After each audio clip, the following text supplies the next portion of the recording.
Hammaga assalomu alaykum. Bugun sizlar bilan Prisma bo'yicha 7-chi darsimiz va bugun qanday qilib ma'lumotlarni o'zgartirishni, update qilishni ko'rib chiqamiz. Eng asosida 3 ta xossa bor update uchun. Update menu va upsert xossalari bor.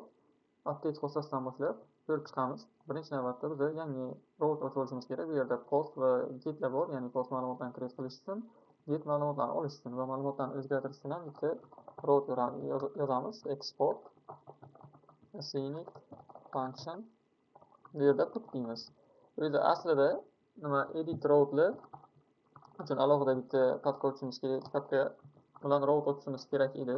Ya'ni mana bu yerda API users bo'lsa, API users ichiga bitta ID bilan ID degan folder ochib, uni ichiga yana route.ts degan fayl ochishimiz kerak edi. Dynamic route bo'lishi kerak edi bu Next.js'ning qoidasiga asosan. O'shanaga biz front-end bilan integratsiyalashgan paytda ID ni olib kelishimiz mumkin bo'ladi mana bu yerda. Ya'ni params atributi orqali, lekin bu Prisma darslari shuning uchun narsaga to'xtalib o'tirmadim va shu yerda alohida bitta API shuni ichiga bitta put request yaratib, shuni ichiga ishlab qo'yaveramiz.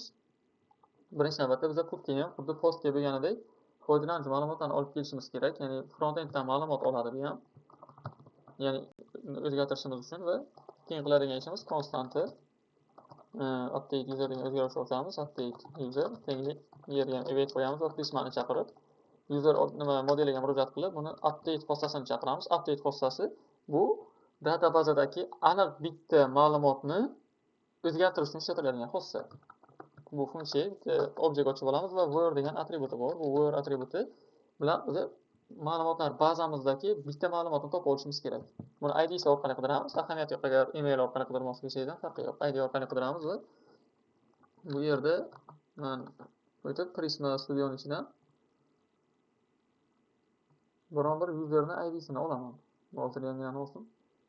Misol uchun birini olaman, mgmail.com va Muhriddin degan saqlanib turibdi. Va men birini olib shu yerga qo'yaman. Bu ma'lumotni topadi. Ya'ni databazamizdan shu ID bilan ID ga mos keladigan ma'lumotni topadi va uni o'zgartirish uchun bizga data degan atributi bor. Bu ham objekt qabul qiladi va buning ichiga qaysi ma'lumotni nimaga o'zgartirishni berishimiz kerak bo'ladi. Misol uchun biz emailni o'zgartiramiz, emailga, front-enddan kelgan emailga o'zgartiramiz mana bunga. Buni va name'ni biz o'zgartiramiz, front-enddan kelgan name'ga o'zgartiramiz. Ya'ni mana bu email bilan mana bu name bu kalit so'z, ya'ni ma'lumotlar bazasiga shu nom bilan saqlangan va bu yerdagi email bilan name esa front-enddan keladigan email bilan name. Buni JavaScript ES6 sintaksiga muvofiq bunday qilib o'chirib qo'ysak ham bo'ladi. Ya'ni kalitdan qiymat bir xil bo'lsa, shunchaki bittasini yozib qo'yishimiz mumkin.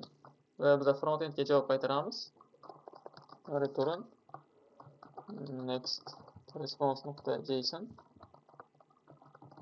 message user updated va user degan obyektni ochib update userni front-endga qaytarib yuboramiz. Yana bir marta aytib o'taman, mana bu yerdagi ID birini biz Prisma Studioning o'zidan olib keldim. Qo'lga beramiz bu narsani. Agar haqiqiy loyiha bo'lsa, front-end bilan integratsiyalashgan loyiha bo'lsa, mana bu yerdan params ID qilib olish kerak. Mana bu yerda API, dynamic API route ochib, params ID orqali olishimiz kerak. Va men Prisma extensionimizga o'tib olaman, Postman extensionimizga o'tib olaman va bitta HTTP request yarataman. Va buni put deymiz, put. Va mana shu, bizning API routeimiz shu bilan hech qanaqa o'zgarish yo'q va bodyga o'tib, row va bu tekstdan text emas, place'ni tanlaymiz va biz validatsiya qo'ymadik, o'sha shuni faqat name'ni o'zini yuborishi mumkin. Name, misol uchun Muhriddin updated. Ya'ni bu yerga e'tibor beradigan bo'lsak, bu yerda faqat Muhriddin degan nom turibdi birinchi ID'dagi elementga. Bu yerda esa men Muhriddin updated deb berib yubordim va sendni bosamiz. Mana user updated degan xossa keldi. ID'si 1, emailni o'zgartirganmiz, o'sha turibdi va name xossasi Muhriddin updatedga o'zgardi va created eti ham o'zgargan. Va o'tib bu yerga bitta yangilaydigan bo'lsak, Prismani o'zini, Prisma Studioni yangilandi va mana bu yerga Muhriddin updated degan o'zgarish paydo bo'ldi. Va emailni o'zgartirishimiz mumkin. Buni olib tashlab, olib tashlamasak ham farqi yo'q, ahamiyatsiz. Shunchaki email nuqta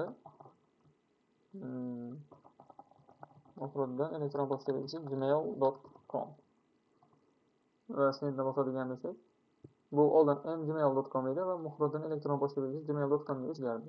kirib tekshiramiz. Mana bu yerda hozir mgmail.com turibdi va bitta yangilayga borsam,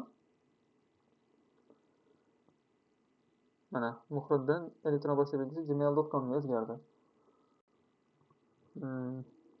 Darsimiz 5 minutdan oshib ketibdi. Update menu va update'larni alohida keyingi darslarda alohida video qilib tushuntiraman. Darsimiz cho'zilib ketmasin. Bugungi darsimiz shundan iborat edi. Hammaga rahmat.